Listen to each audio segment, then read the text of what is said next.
Hello दोस्तों, कैसे हैं आप सब। राम जी की पाठशाला में आपका बहुत बहुत स्वागत है। उम्मीद करता हूं आप सब भी बहुत अच्छे होंगे।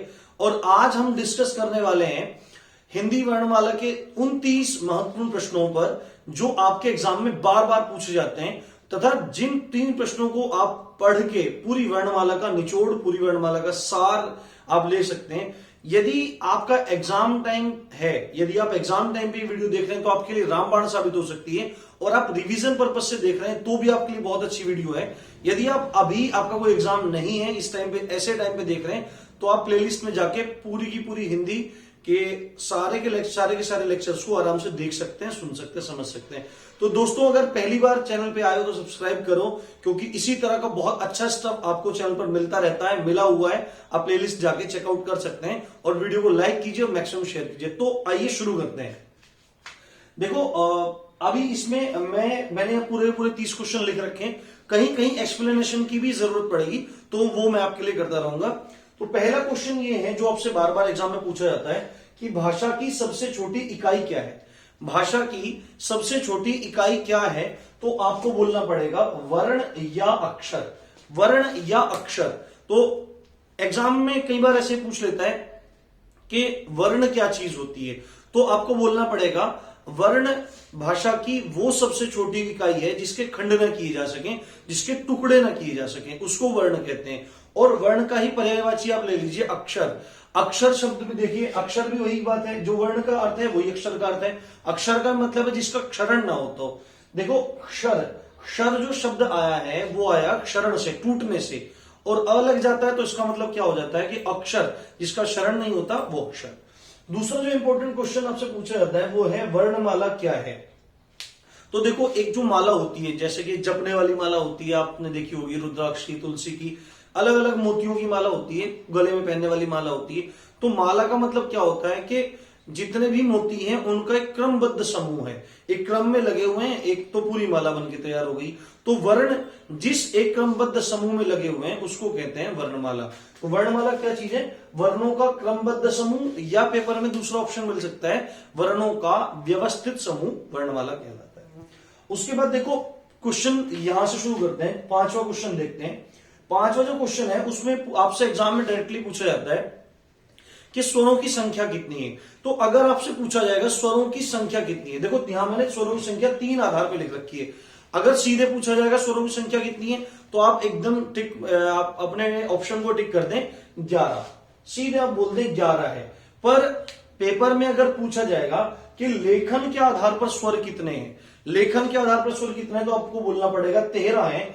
और उच्चारण के आधार पर अगर पूछा जाएगा तो आप बोल देना उच्चारण के आधार पर होते हैं 10। तो अगर आपको इनका ज्यादा एक्सप्लेनेशन अच्छा देखना है तो आप डिटेल वीडियो जाके देख सकते हैं। फिलहाल यहाँ पे आप सीधे याद कर लीजिए, लेखन के आधार पे 13, उच्चारण के आधार पर 10, और अगर जनरली पूछ ले स्वरों की संख्या कितनी है तो बोलना 11। ओके, अब देखो, अब पेपर में आपसे पूछेगा अगर कि कुल वर्णों की संख्या कितनी है, हिंदी वर्णमाला में कुल वर्णों की संख्या कितनी है, तो बोल देना 52 है, 52 है। 52, 52 इतना बोल के छुट्टी कर देना। पर एक चीज मैं आपको बताता हूं, वो ये है कि अगर आपसे पूछने लगे कि हिंदी की जो भाषा है, एक सेकंड, कि जो हिंदी है वो किस लिपि में लिखी हुई है, तो आपको बोलना पड़ेगा देवनागरी लिपि में लिखी हुई है। तो लिपि क्या चीज होती है? भाषा का जो लिखित स्वरूप होता है। देखो, मैं हिंदी बोल रहा हूं तो ये भाषा का मौखिक स्वरूप है, सीधे बोल रहा हूं मुंह से। पर जब मैं इसको कागज पे लिखता हूं हिंदी को, तो लिखित जो स्वरूप निकल के आता है वो जो स्वरूप होता है उसको लिपि कहते हैं। और हिंदी और संस्कृत की जो लिपि है वो देवनागरी लिपि है, क्योंकि जो संस्कृत है वो देव भाषा कही गई है, तो वहीं से शब्द निकल के आया है देवनागरी लिपि। तो पेपर में अगर पूछा जाएगा कुल वर्णों की संख्या कितनी है तो 52 बोल देना।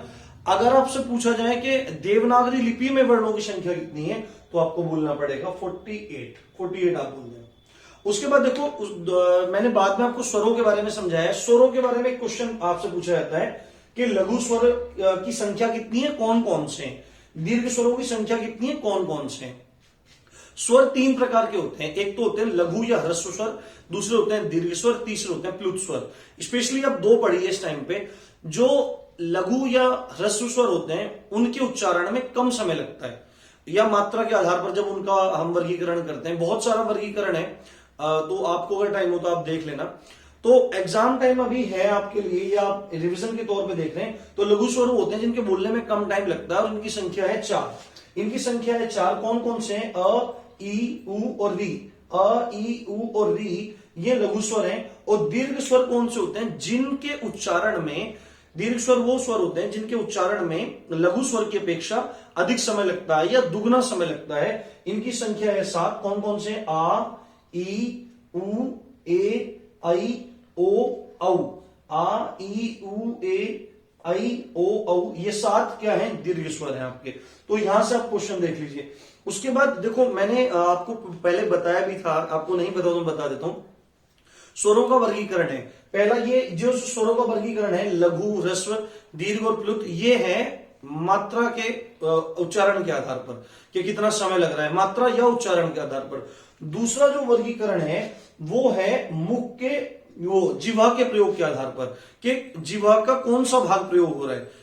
स्वरों के उच्चारण में जिह्वा का कौन सा भाग प्रयोग हो रहा है? जीभ के आगे वाले पॉइंट से बोला जा रहा है, जीभ के बीच से बोला जा रहा है, या जीभ के पिछले भाग से बोला जा रहा है। तो अग्रस्वर वो स्वर कहलाते हैं जिनका उच्चारण हम जीभ की पॉइंट से करते हैं, जीभ की नोक से।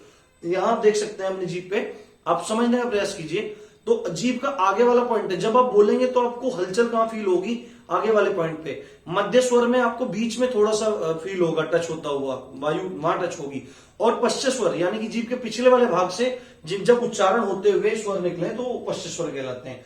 तो अग्रस्वर कौन कौन से हैं? ई, ए और आई। आप बोल के देखो, ई, ए और आई आपको आगे पॉइंट पे फील होगा। फील करने की कोशिश करना आराम से बैठ के, तो आपको पता लग जाएगा।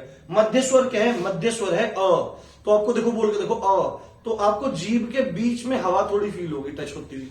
और पश्च स्वर में कौन कौन से आते हैं? आ, उ, ओ, औ। आ, उ, ओ, औ। तो आप थोड़ा महसूस करेंगे, ये 5 हैं। आपको संख्या याद करने की जरूरत नहीं है, बस आपसे डायरेक्टली पूछ सकता है ऑप्शन में। इन्हीं क्वेश्चन में घुमा फिरा के आपसे सारे क्वेश्चन तैयार हो जाएंगे, तो इन्हें अच्छे देख लीजिए। तो आ, उ, ओ, औ ये पश्च स्वर है, आप महसूस करेंगे तो आपको फील हो जाएगा। उसके बाद हम व्यंजनों में जाते हैं। व्यंजन क्या होते हैं? व्यंजन वो वर्ण होते हैं जो स्वरों की सहायता से बोले जाते हैं, और सारे के सारे जितने भी व्यंजन हैं उनमें अ मिला होता है। आप देख लीजिए, क, ख, ग, घ, अंग, च, छ, ज, झ, ञ, ट, ठ, ड, ढ, न, त, थ, द, ध, न, प, फ, ब, भ, म, य, र, ल, व, श, श, स, ह।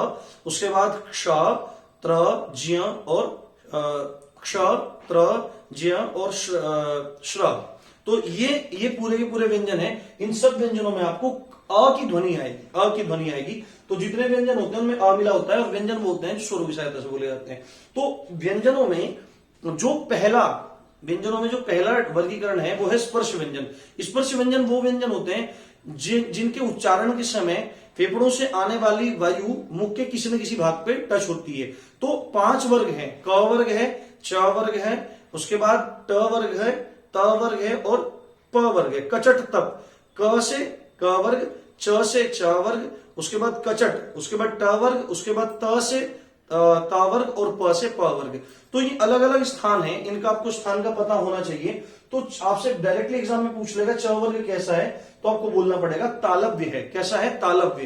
तालु से जब इसके उच्चारण में वायु कहां पे टच होती है? तालु में, जो मुख की ऊपर वाली दीवार है। ये देखो, आप जीभ जिसमें ऊपर लगाते हो, जैसे ही आप जीभ ऊपर लगाओगे, मुख की ऊपर वाली जो छत है, दीवार है जो ऊपर वाली, जब एकदम ऊपर लगाओगे, ये स्थान है मूर्धा। यहां पे जब लगाओगे, और मूर्धा से ऊपर ही, ऊपर वाली छत में मूर्धा से थोड़ा सा पीछे जो स्थान है वो है तालु। तो जो च वर्ग है, आप जब महसूस करेंगे च, छ, ज, झ, ञ, तो आपको वायु उधर पीछे की तरफ हल्की सी टच होती दिखाई देगी। तो क्योंकि इनके उच्चारण में वायु कहां स्पर्श करती है? तालु में, इसलिए तालव्य है। क वर्ग है जो पहला वर्ग है स्पर्श व्यंजन में, क, ख, ग, घ, अंग। तो ये कैसा वर्ग है? ये कंठ वर्ग है। ये कंठ से निकलता है, जब इसका उच्चारण करते हैं तो वायु कंठ में स्पर्श करती है। उसके बाद आपसे पूछेगा नासिक के या अनुनासिक व्यंजन कौन से होते हैं। तो स्पर्श व्यंजन में 5 वर्ग हैं, क वर्ग, च वर्ग, ट वर्ग, त वर्ग, प वर्ग, क वर्ग, और उसके बाद च वर्ग, ट वर्ग, त वर्ग, प वर्ग। इनमें 5-5 व्यंजन है। आपको पता होगा जो 5वां अक्षर है सबसे आखिरी में होते हैं। कौन कौन से होते हैं? अंग, इय, अण, न और म। इनके उच्चारण में नाक में वायु कहीं ना कहीं टच होती है, नाक से बोले जाते हैं, तो इसलिए कैसे हैं? ये नासिक के व्यंजन है और अनुनासिक व्यंजन है। पेपर में आए नासिक के व्यंजन, अनुनासिक व्यंजन कौन से हैं, तो आपको बोल देना पड़ेगा कि स्पर्श व्यंजन के जो पंचम अक्षर है, प्रत्येक वर्ग का जो पंचम अक्षर है वो अनुनासिक या नासिक के व्यंजन है। उसके बाद टवर्ग, टवर्ग का उच्चारण स्थान है मूर्धा, ट ठ ड ढ अण। तो आप बोल के देखेंगे तो आपको ऊपर यहाँ पे बिल्कुल यही जहां जीभ ऊपर टच हो रही है ये मूर्धा है, तो ये मूर्धन्य है, ये मूर्धन्य है और मूर्धा से ये बोले जाते हैं। तो ये 15 क्वेश्चन हुए। अब आगे 16वां क्वेश्चन है वो है अंतस्थ व्यंजन। जैसे मैंने आपको बताया कि व्यंजनों को 5 भागों में बांटा गया है। पहला स्पर्श व्यंजन, दूसरा अंतस्थ व्यंजन, तीसरा ऊष्म व्यंजन, चौथा उक्षिप्त या द्विगुण व्यंजन और पांचवा है संयुक्त व्यंजन। तो इसमें जो दूसरा भाग है वो अंतस्थ व्यंजन है। देखो अंतस्थ का मतलब क्या होता है, अंत स्थित, अंत स्थित, अंत का मतलब होता है बीच में, अंत का मतलब होता है आखिरी में, और अंतः जब विसर्ग लग जाता है इसका मतलब होता है बीच में स्थित, बीच में स्थित। किसके बीच में स्थित, जो स्पर्श व्यंजनों के और उसके बाद जो ऊष्म व्यंजन आते हैं उनके बीच में जो व्यंजन स्थित हैं उनको अंतस्थ व्यंजन कहते हैं। और इनकी संख्या है 4। ये कौन कौन से हैं, य, र, ल और व। य, र, ल, व ये अंतस्थ व्यंजन, इनकी संख्या 4 है। उसके बाद संयुक्त व्यंजन कौन कौन से हैं, संयुक्त व्यंजन देखो नाम से पता लग रहा है संयुक्त, यानी कि जब दो व्यंजन जुड़ जाते हैं, संयुक्त हो जाता है, संयोग हो जाता है, उनसे किसी तीसरे व्यंजन का निर्माण होता है तो संयुक्त व्यंजन कहलाता है। और इनकी संख्या 4 है। कौन कौन से हैं, क्ष, त्र, ज्ञ और श्र। ये 4 व्यंजन है, ये आपको याद रखने हैं। अब आपसे एक और मोस्ट इंपोर्टेंट क्वेश्चन बार बार पूछता है, घुमा फिरा के इनमें से क्वेश्चन पूछेगा। अगर आपको ये बेसिक बातें पता होंगी तो मैं आपको गारंटी देता हूं आप 101% एक भी क्वेश्चन एग्जाम में छोड़ के नहीं आने वाले। तो स्पर्श व्यंजन में महाप्राण कौन से होते हैं, देखो दो तरह के विभाजन होता है। श्वास निकलने के आधार पर, प्राणवायु के निकलने के आधार पर जो व्यंजनों का उच्चारण होता है वो 2 तरह से होता है। एक तो महाप्राण कहा जाता है, एक अल्पप्राण कहा जाता है। महाप्राण का मतलब है जिनके बोलने में आपको अधिक शक्ति लगानी पड़े, अधिक प्राणवायु की आवश्यकता पड़े, वो महाप्राण। और जिनके बोलने में आपको कम शक्ति की आवश्यकता पड़े, कम वायु की आवश्यकता पड़े, वो अल्पप्राण होते हैं। तो स्पर्श व्यंजन जो 5 वर्ग मैंने आपको बताए हैं, उन पांचों वर्ग में प्रत्येक वर्ग का दूसरा और चौथा, जैसे कि हम कवर को ले लें, क, ख, ग, घ, अंग, तो जो दूसरा और चौथा यानी कि ख और घ ये है महाप्राण। और पहला, तीसरा और पांचवा, प्रत्येक वर्ग का पहला, तीसरा और पांचवा ये है अल्पप्राण, और प्रत्येक वर्ग का दूसरा और चौथा ये है महाप्राण। ये आपको पता होना चाहिए। उसके बाद स्पर्श व्यंजन में अघोष, देखो अघोष और सघोष भी एक कैटेगरी है। अघोष का मतलब होता है कि जिनके उच्चारण के समय हमारे गले में, स्वर तंत्र में कोई कंपन नहीं होता, वो होते हैं अघोष। और जिनके उच्चारण में हमारे स्वर तंत्र में, गले में हल्का हल्का वाइब्रेशन, हल्का हल्का कंपन फील होता है, उनको बोलते हैं सघोष। तो आपसे पूछेगा कि स्पर्श व्यंजन में कौन कौन से वर्ग का कौन कौन सा अक्षर सघोष है, कौन सा अघोष है। तो यहां पे अघोष की बात हो रही है, तो प्रत्येक वर्ग का पहला और दूसरा जो अक्षर है वो अघोष है, और तीसरा, चौथा, पांचवा सघोष है। आपको स्पर्श व्यंजन में सघोष अघोष याद रखना हो तो अघोष में 12 याद रख लेना, 1 2 याद रख लेना, और सघोष में 3 4 5 याद रख लेना। महाप्राण अल्पप्राण में 1 3 5 अल्पप्राण है और 2 4 महाप्राण है। इस तरह से आप इसको याद रख सकते हैं। उसके बाद आपसे एग्जाम में पूछता है श्र का निर्माण, इनके निर्माण पूछता है जो संयुक्त व्यंजन है। तो श्र का निर्माण किससे होता है, देखो श और र, श और र ये श्र बनता है इनसे। और संयुक्त व्यंजन में जो दोनों व्यंजन प्रयोग होते हैं उसमें पहला व्यंजन आधा होता है। क्या होता है, आधा। ये जो डंडा नीचे लगा हुआ है इसको बोलते हैं हलंत। तो जिस भी वर्ण के नीचे हलंत लग जाता है वो आधा माना जाता है। तो संयुक्त व्यंजन में जो दो वर्ण संयुक्त व्यंजन का निर्माण कर रहे हैं, पर्टिकुलर उस व्यंजन का निर्माण कर रहे हैं, पहले वाला आधा है, दूसरा होता है पूरा। तो श्र का निर्माण श और र से, त्र का निर्माण त और र से, इसमें त आधा है, ध्यान दीजिए आप। उसके बाद क्ष का निर्माण क और श से, और जिया का निर्माण देख लेते हैं, इसमें ज और इय से, ज और इय से इसका निर्माण होता है। अब देखो ये भी बहुत इंपॉर्टेंट क्वेश्चन है, आपसे पूछेगा व्यंजनों की संख्या कितनी है। तो आपके पास मैं एक चीज बता देता हूं, अगर आपसे डायरेक्टली पूछ ले व्यंजनों की संख्या कितनी है, तो आपको ये देखना है कि आपके ऑप्शन में 33 और 35 एक साथ तो नहीं है। अगर 33 और 35 एक साथ है तो आपको चूज करना पड़ेगा 35, तो उसमें आप 35 यूज कीजिए, चूज कर लीजिए। अगर 35 है नहीं, खाली 33 है तो 33 लगा दिए, और 35 है तो 35 लगा। 3 कंडीशन है, 33 में 35 एक साथ में है तो 35 लगा दो, 33 अकेला तो 33 लगा दो, 35 एक साथ में है तो आप 35 लगा दो। देखो कैसे 33-35 का चक्कर पड़ रहा है। देखो 25 तो है स्पर्श व्यंजन, 4 है अंतस्थ व्यंजन, 4 है ऊष्म व्यंजन। तो आप ये देखो 25 और 5 और 4 9 और 3 12, सॉरी 5 और 4 9 और 4 13 का 3 का हासिल लगा 1, ये हो जाते हैं 33। 25 स्पर्श व्यंजन, 4 अंतस्थ व्यंजन, 4 ऊष्म व्यंजन। तो ये 4 जो ऊष्म व्यंजन है कौन कौन से होते हैं ऊष्म व्यंजन? श, श, स और ह। ये जो चारों के चारों ऊष्म व्यंजन है इन सब के साथ मिला के 33 हो जाते हैं। पर कोई कोई भाषा के जानकार द्विगुण व्यंजन भी मानते हैं, जो हम लेते हैं ट, ठ, ड, ढ, अण। तो ड और ढ में जब ये बिंदी लगा देते हैं, ड नॉर्मल रहता है और ढ नॉर्मल रहता है, तो जब इनमें नीचे ये नुक्ता लगा देते हैं, बिंदी लगा देते हैं, तो इनका उच्चारण ही बदल जाता है। ये तभी क्या कहलाते हैं? ये तभी कहलाते हैं द्विगुण या उक्षिप्त व्यंजन। और इन ये पहले क्या था? अगर नुक्ता हटा देते तो ड है, और नुक्ता लगते ये अड़ है। क्या है? अड़। अगर यहाँ पे नुक्ता ढ से यहां से हटा देते हैं तो ढ है, और यहाँ पे नुक्ता लगा देते हैं तो ये अढ़ है। तो अगर इनको भी काउंट कर लिया जाए तो 2 ये काउंट हो जाते हैं, और 33 और 2 कितने हो जाते हैं? 35 हो जाते हैं। तो आपको इस तरह से ध्यान रखना है। तो आई थिंक आपको बात क्लियर होगी। उसके बाद आपसे पूछेगा अरबी फारसी से आने वाली जो ध्वनियां है, आगत मतलब आई हुई ध्वनियां हैं। तो देखो हमारे यहाँ पे ज और फ है, जबकि नुक्ता लगते ही ये ज और फ हो जाती है, ज और फ हो जाती है। तो आपसे पूछेगा एग्जाम में अरबी फारसी से आई हुई ध्वनियां या आगत ध्वनियां कौन सी है? तो ज और फ आप डट के बता दीजिए। उसके बाद द्विगुण या उक्षिप्त व्यंजन मैं आपको बता दिया हूं कौन कौन से होते हैं। अड़ और अढ़, अड़ और अढ़ ये द्विगुण या उक्षिप्त व्यंजन होते हैं। उक्षिप्त व्यंजन किसको कहते हैं?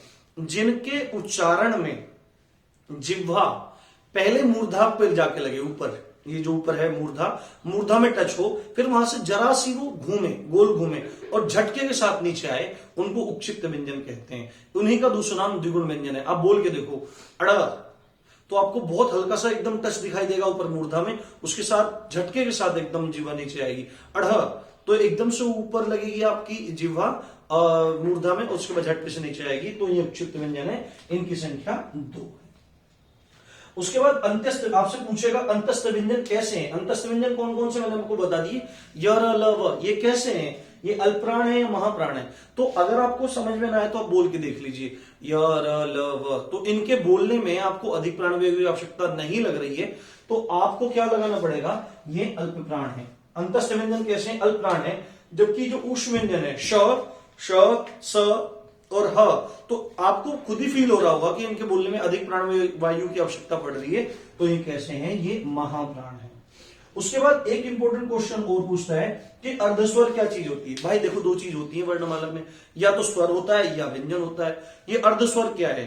तो आपको मैं बता दूं अर्धस्वर कौन कौन से होते हैं। य और व होते हैं। य, र, ल, व है, ये अंतस्थ व्यंजन में य, र, ल, व है। इनमें य और व जो है इनको अर्धस्वर माना जाता है। और क्यों माना जाता है अर्धस्वर? ये कभी तो स्वर की तरह से बर्ताव करते हैं, कभी ये व्यंजन की तरह से बर्ताव करते हैं, इसी कारण से इनको क्या माना जाता है? अर्धस्वर। पेपर में आया डायरेक्ट लगा के छुट्टी कर देना। उसके बाद आयोगवाह ध्वनियां कौन सी है? आयोगवाह ध्वनियां कौन सी है? तो देखो मैंने आपको एक बात बताई थी कि उच्चारण के आधार पर स्वर कितने हैं। तो उच्चारण के आधार पर स्वर हैं 10। मैं दिखा देता हूं कौन कौन से। देखो अ, ई, उ, ये 3 तो ये, और आ, ई, ये आ, ई, उ, ए, ऐ, ओ, औ। इन अगर 10 को मिला दें तो हिंदी में उच्चारण के आधार पे हैं ये 10। इस चीज को आपको ध्यान रखना है। लेखन के आधार पे एक तो ऐड हो जाता है ये री, और 2 ये आयोगवाह ध्वनियां ऐड हो जाती हैं, अंग और अ। देखो 10 तो पहले यहां पे होगी, एक री अलग से इकट्ठा हो रहा है, तो 11 यहां पे हो चुके हैं। और ये अंग और अ, ये आयोगवाह ध्वनियां हैं, इन सबको मिला के 13 हो जाती हैं। और डायरेक्टली आपसे पूछे पेपर में कि भाई स्वर कितने होते हैं, तो आपको आयोगवाह को अलग हटा देना है इन दोनों को, और री को ऐड कर लेना है, तो ये हो जाती है 11। ये बात आपको क्लियर होगी। और आखिरी ध्वनि जो है, आखिरी क्वेश्चन है, ये भी बहुत इंपॉर्टेंट क्वेश्चन है। आपसे पूछेगा पार्श्विक ध्वनि क्या है? पार्श्विक ध्वनि क्या है? तो आपको बोलना पड़ेगा ल। जो य, र, ल, व में है ये पार्श्विक ध्वनि है। यानी कि आप देखो थोड़ा फील करोगे जब बोलेंगे तो कंठ में पार्श्व होता है लेटरल साइड में, तो साइड में आपको हल्का हल्का थोड़ा टच होता हुआ फील होगा अंदर वायु ल, तो आपको इधर थोड़ा सा हल्का हल्का वायु फील होगा, इसलिए इसको पार्श्विक ध्वनि कहते हैं। तो दोस्तों ये थे आपके 30 इंपॉर्टेंट क्वेश्चन। आपको पसंद आई तो वीडियो को लाइक कीजिए और मैक्सिमम शेयर कर दीजिए। आप देख रहे थे राम जी की पाठशाला, मैं हूं राम भारद्वाज। जय हिंद, जय भारत।